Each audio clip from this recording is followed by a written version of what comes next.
Hi అండి అందరికీ.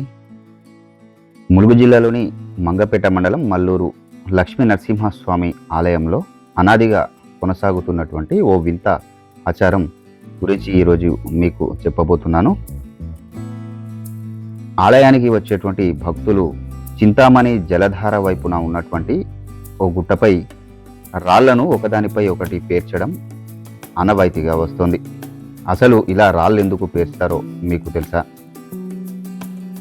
తమకు భవిష్యత్తులో సొంత ఇల్లు నిర్మించుకోవాలని, స్థలం కొనుగోలు చేయాలని కోరుకునే భక్తులు ఈ గుట్టపై రాళ్లను పేర్చి మొక్కుకుంటారట.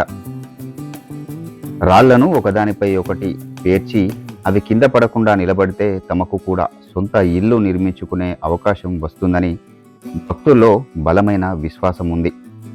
అందుకే మల్లూరు లక్ష్మీ నరసింహస్వామి దర్శనానికి వచ్చినటువంటి భక్తులు చింతామణి జలధార వైపు ఉన్నటువంటి గుట్టపై రాళ్లు పేర్చి తమ కోరిక నెరవేరాలని మొక్కుకుంటున్నారు. తరతరాలుగా కొనసాగుతున్న ఈ ఆచారం మల్లూరు ఆలయ ప్రత్యేకతల్లో ఒకటిగా నిలిచింది. మీరు కూడా మల్లూరు ఆలయానికి వెళ్ళినప్పుడు ఈ ఆచారాన్ని చూసారా? మీ అనుభవాన్ని కామెంటు రూపంలో తెలపండి.